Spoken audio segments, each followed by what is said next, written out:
Today, on this episode of Tennessee's Abandoned Places, we travel deep into the rugged mountains of rural East Tennessee. To get there, we will need to conquer Highway 116, a white-knuckles twisting road known throughout the world as the Devil's Triangle. We are in search of the abandoned New River train, and we will try to solve the mystery of how it ended up in these mountains and why it was abandoned.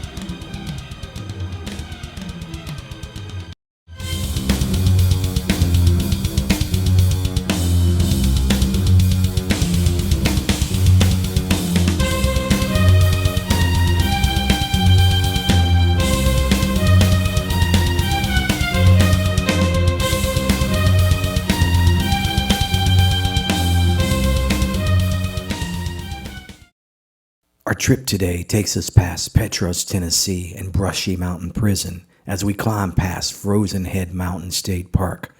This treacherous road is famous with ATV, motorcycle, and sports car enthusiasts alike for the challenges it presents. We begin the day packing our usual equipment, cameras and a drone, including spare parts for the drone, and these would prove to come in handy today. It was a beautiful day, so we decided to take the supercharged Mustang to see how it performed in the Devil's Triangle. The New River train rests on tracks that were originally built to haul coal out of these mountains.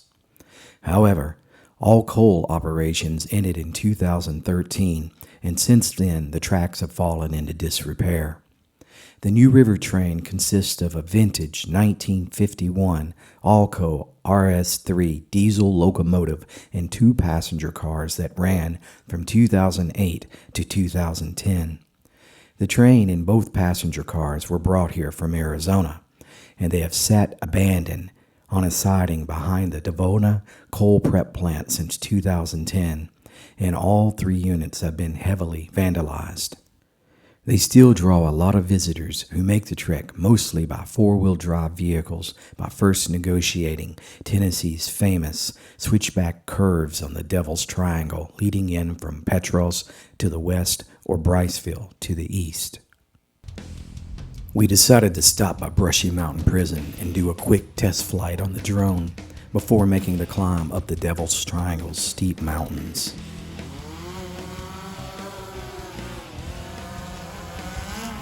Next, we did the customary burnout to remove all dirt from our tires to make sure the Mustang could firmly grip the asphalt on the twisty curves that lie ahead.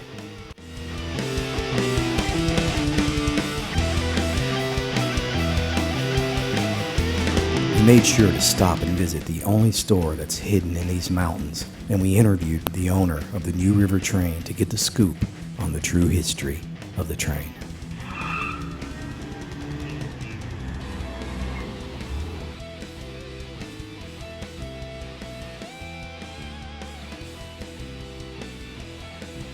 We finally arrived at the coal plant, and we knew that the train was hidden behind it somewhere. There were no trespassing signs everywhere, and a few suspicious employees were looking at us, so we decided to park and ask for permission. They were very hesitant, but they finally granted us access.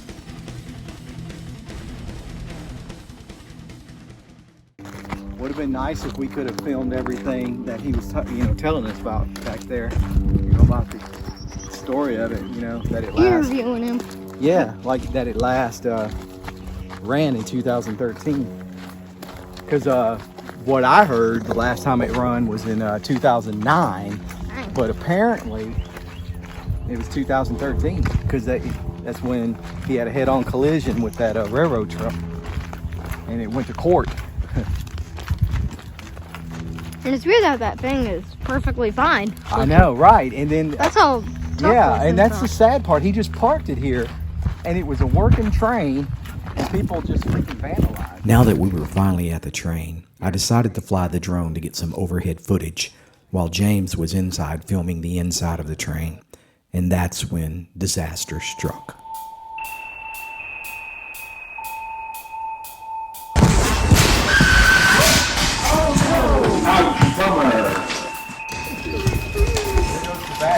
And the bad part is that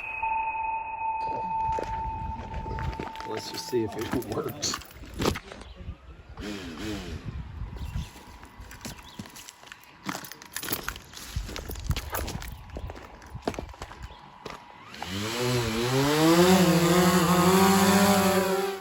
We were able to replace the broken propellers thanks to some ATV riders who had a full set of tools. And now that the crisis was over, let's get to the footage of the New River train that we came for.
So the crazy thing about this train is that, a lot of people think that it was, from when they were mining coal and that they were hauling coal out of here for decades and things.